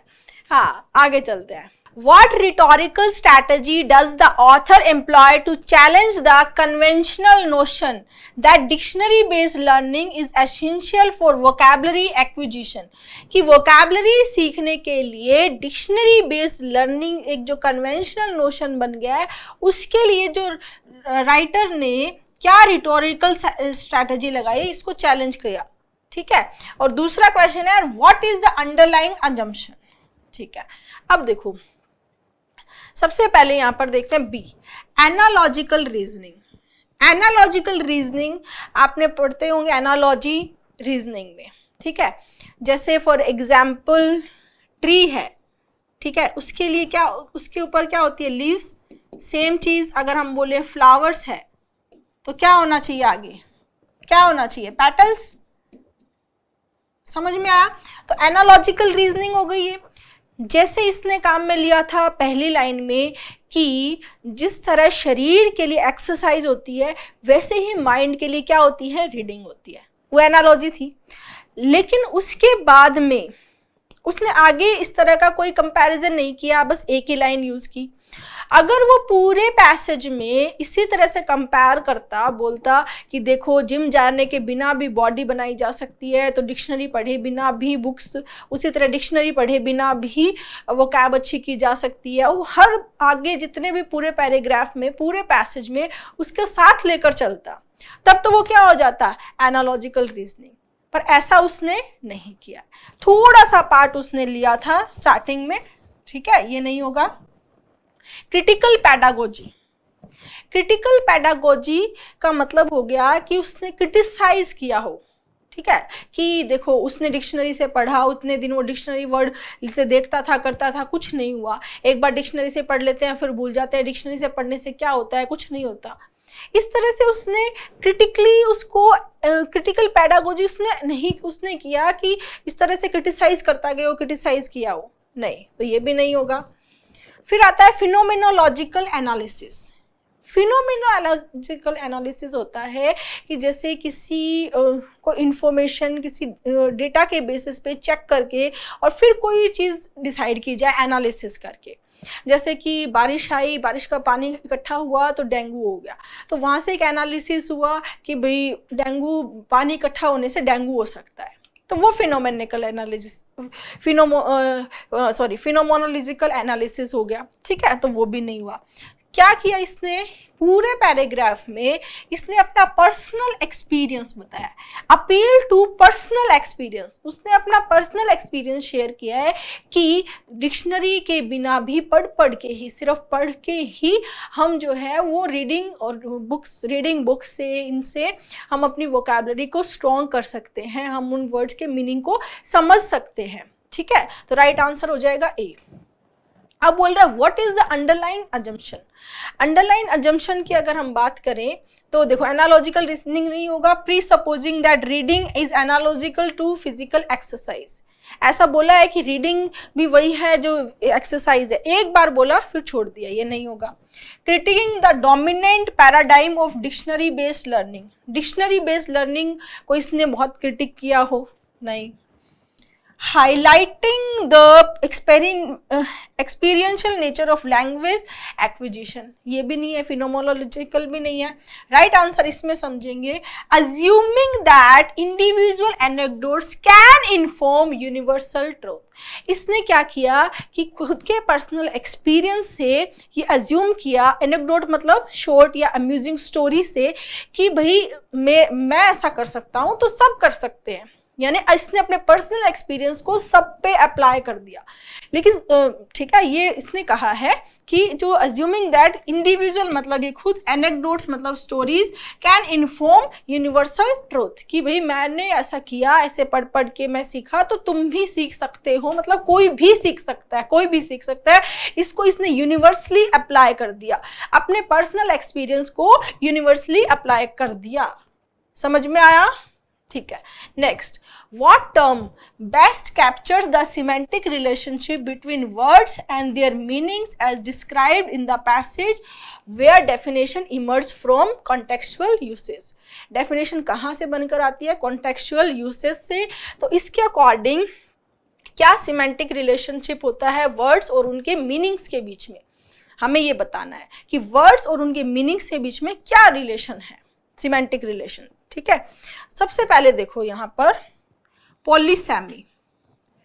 पॉली का मतलब होता है मैनी, आपने रूट वर्ड में पढ़ा होगा, बहुत बार आता है। पॉलीगन है, ठीक है, पॉलीगाइनी है, ठीक है, पॉलीगेमी है। सेमी का मतलब होता है साइन। एक वर्ड जो इसके बहुत सारे साइन हो उसको बोलते हैं पॉलीसेमी। फॉर एग्जाम्पल जैसे हेड है, ठीक है, हेड एक वर्ड है, उसके बहुत सारे मीनिंग है। हेड जैसे टॉप पार्ट हो गया, ब्रेन, हेड ये हो गया, हेड किसी डिपार्टमेंट का हेड हो गया, मेन चीफ पर्सन हो गया, किसी टेबल का हेड हो गया, किसी का टॉप पोजीशन किसी चीज़ की थिंक की है तो वो हेड हो गया। तो इस तरह एक वर्ड है लेकिन उसके बहुत सारे मीनिंग है, बहुत सारे मीनिंग साइन कर रहा है वो, तो पॉलीसेमी हो गया। तो ऐसा कोई बात हुई है पैसेज में? नहीं। फिर आता है प्रैग्मेटिक इन्फ्रेंस। प्रैग्मेटिक इन्फ्रेंस क्या होता है? प्रैग्मेटिक का मतलब होता है बच्चे प्रैक्टिकल। प्रैग्मेटिक क्या होता है? प्रैक्टिकल। इन्फ्रेंस का मतलब क्या होता है? अनुमान लगाना। अभी अभी हमने पढ़ा था इन्फ्रेंस का मतलब क्या होता है? अनुमान लगाना। जैसे फॉर एग्जाम्पल आपका दोस्त है, आप उसको बोलते हो यार कल ऑफिस में वो रिपोर्ट सबमिट करनी थी, तूने रिपोर्ट तैयार कर ली? ठीक है, फिर वो बोलता है नहीं मैं तो आज पूरा दिन मार्केट में बिजी था। नहीं सॉरी, आपने बोला कि तूने वो रिपोर्ट तैयार कर ली, फिर उसने हाँ भी नहीं बोला ना भी नहीं बोला, उसने क्या बोला? आज तो मैं पूरा दिन मार्केट में बिजी था। तो यहां से आपने क्या अनुमान लगाया? उसने ना हाँ बोला ना बोला, आपने क्या अनुमान लगाया कि आज ये पूरा दिन मार्केट में बिजी था तो इसने रिपोर्ट नहीं बनाई होगी, राइट? तो वो होता है प्रैक्टिकल इन्फ्रेंस। क्लियर? तो ऐसी कोई बात हुई है कि यहाँ पर? नहीं। Lexical relativism. लेक्सिकल रिलेटिविज्म होता है कि किसी भी लैंग्वेज में जो वर्ड्स होते हैं उनको लोग किस तरह से काम में लेते हैं और उनसे उनकी सोच पे क्या असर पड़ता है, मतलब उन वर्ड्स की सोच का क्या असर पड़ता है उनके जीवन के ऊपर। जैसे देखो, जैसे फॉर एग्जाम्पल हम अगर बात करें, हम अगर आगे की बात करना चाहें कि आगे ऐसा होगा तो क्या बोलेंगे? फ्यूचर, इन द फ्यूचर, है ना? क्या आप कभी सोच सकते हो कि, और जैसे हम बोले कि पीछे की बात करें, मतलब पीछे ऐसा हुआ था, पीछे वैसा हुआ था, तो वो किसकी बात होगी? पास्ट, है ना? डिक्शनरी में भी देखेंगे तो डिक्शनरी यही बोलेगी फ्यूचर, आगे फ्यूचर के लिए और पीछे पास्ट के लिए, राइट? लेकिन साउथ अमेरिका में, ठीक है ना, साउथ अमेरिका में क्या होता है कि वो लोग आगे जो है उसको पास्ट बोलते हैं और पीछे मतलब फ्यूचर। मतलब आगे का मतलब वो क्या समझते हैं? पास्ट को, और पीछे का मतलब समझते हैं फ्यूचर को। अब आप सोच रहे होंगे कंफ्यूज के कैसे हुआ मैम? उनका ये मानना है कि आगे मतलब जो पास्ट है वो हमारी आंखों के सामने है, उसको हम देख सकते हैं, लेकिन जो फ्यूचर है वो पीछे है, यानी हम उसको देख नहीं सकते कि फ्यूचर में क्या होगा, कैसे होगा, और लेकिन आगे जो है वो हमारी आंखों के सामने है। तो ये एग्जाम्पल है लेक्सिकल रिलेटिविज्म का कि किस तरह से जो वर्ड्स होते हैं उनका यूज लोगों की, मतलब किस तरह से उनको यूज करते हैं, उनकी सोच का उस पर क्या प्रभाव पड़ता है। ठीक है, तो ये भी नहीं है। राइट आंसर होगा सिमेंटिक हॉलिज्म। जो इसने पैसेज में क्वेश्चन पूछा है वही है।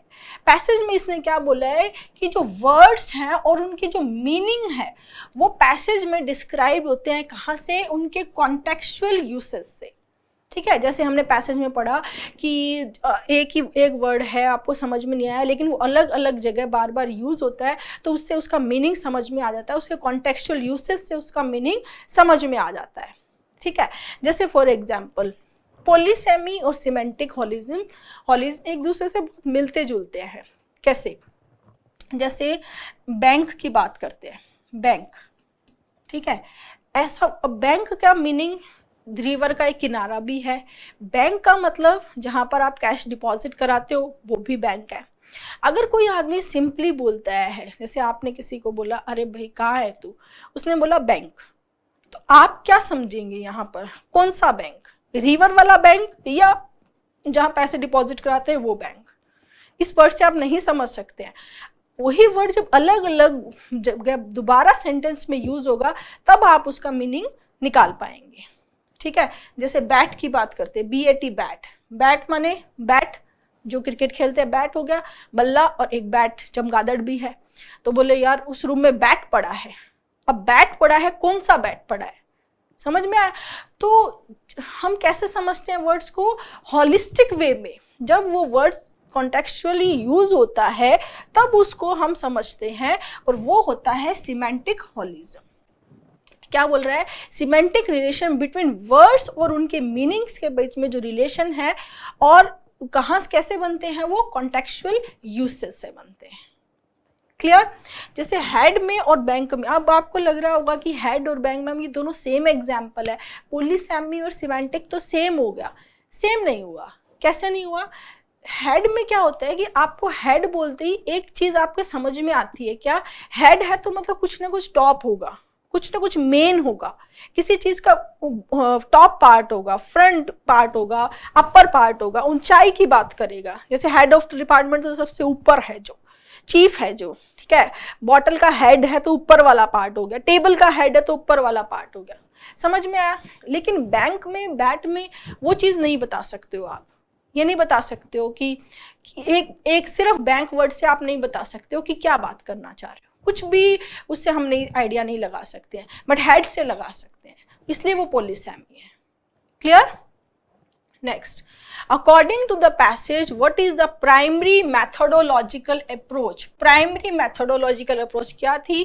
Employed by dictionary editors, जो डिक्शनरी एडिटर्स को नियुक्त करते हैं वर्ड्स को डिफाइन करने के लिए। What is the resulting nature of this definition, और इन डेफिनेशन का रिजल्टिंग नेचर क्या है। अब देखो, सबसे पहले आया कॉर्पस लिंग्विस्टिक्स। कॉर्पस लिंग्विस्टिक्स, जैसे कि हम बोले ऑक्सफोर्ड इंग्लिश डिक्शनरी में 1 मिलियन वर्ड्स है, तो वो ऑक्सफोर्ड इंग्लिश डिक्शनरी कॉर्पस में, तो अगर वो ऐसा बोलता कि वहां पर वो बैठा और फिर वहां से वर्ड्स छांट छांट के और फिर उनकी डेफिनेशन बनाई, उसने ऐसी बात की है क्या? इसने वहां से वर्ड से कोई डेफिनेशन बनाई हो, किया हो? नहीं। इंट्रोस्पेक्शन, इंट्रो मतलब इनसाइड, स्पेक्ट माने टू लुक, ठीक है। तो उसने देख के, मतलब खुद ही समझ के, खुद ही एनालिसिस करके और खुद ही उसको इंट्रोस्पेक्ट करके वर्ड्स को बताया हो, वर्ड्स की मीनिंग को डिफाइन किया हो, ठीक है। ऐसा किया है क्या? नहीं। फिर है एटमोलॉजिकल रिसर्च। एटमोलॉजिकल रिसर्च क्या होता है? वर्ड्स के ओरिजिन, उनके रूट वर्ड, उनकी एटमोलॉजी के बारे में। ऐसी तो कोई बात ही नहीं करी है out of passage. Right answer क्या होगा? सी, कॉन्टेक्चुअल एनालिसिस। पूरे पैसेज में कॉन्टेक्चुअल एनालिसिस की बात हुई है। स्टार्टिंग से पहले भी उसने यही बोला कि वो वर्ड, बच्चा जो है वो बार बार वर्ड आएगा तब भी वो समझ जाता है, ठीक है। और जो डिक्शनरी एडिटर्स होते हैं वो भी उन वर्ड्स को 10 लोग जब अलग अलग काम में लेते हैं तो वो वर्ड्स को किस सिचुएशन में, कहाँ उन लोगों ने उन वर्ड्स को यूज किया है, वहां से वो वर्ड्स लेते हैं। तो कहाँ से आते हैं? Contextual use analysis based on collective opinion. इसने कलेक्टिव ओपिनियन की बात की थी कि सबसे पहले क्या होता है, ऐसे थोड़ी वर्ड्स आया और फिर उस लोगों ने यूज किया, नहीं। पहले लोग वर्ड्स को यूज करते हैं, बुक्स में पढ़ा, न्यूज़पेपर में, अलग अलग जगह मैगजीन में पढ़ा, फिर वहां से वो वर्ड उन्होंने किस किस सिचुएशन में यूज किया, क्या कॉन्टेक्चुअल मीनिंग था, किस भाव से यूज किया, वहां से वो वर्ड्स लेते हैं। तो क्या आएगा? Contextual analysis. Next, what implication can be drawn from the author's account of dictionary creation regarding the stability and fixity of knowledge, and what philosophical tradition does this resonate with? मतलब भाषा की क्या stability है उसको पूछना चाह रहा है कि भाषा कितनी स्टेबल है, ठीक है। सबसे पहले देखो, meaning is fixed and determinate aligning with logical positivism. क्या ऐसा होता है कि मीनिंग जो है वो फिक्स हो? हम तो यही बात कर रहे हैं कि मीनिंग्स जो है वो बदलते रहते हैं, अलग अलग लोग उसको यूज़ करते हैं अलग अलग तरीके से, फिर हम उसकी डेफिनेशन बनाते हैं।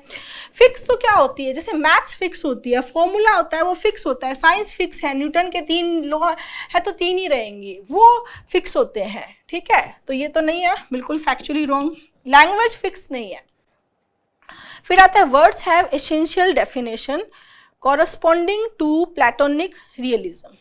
ये बोल रहा है कि वर्ड्स की एक एसेंशियल डेफिनेशन है। पहली लाइन ही गलत है, एसेंशियल डेफिनेशन नहीं होती है वर्ड्स की।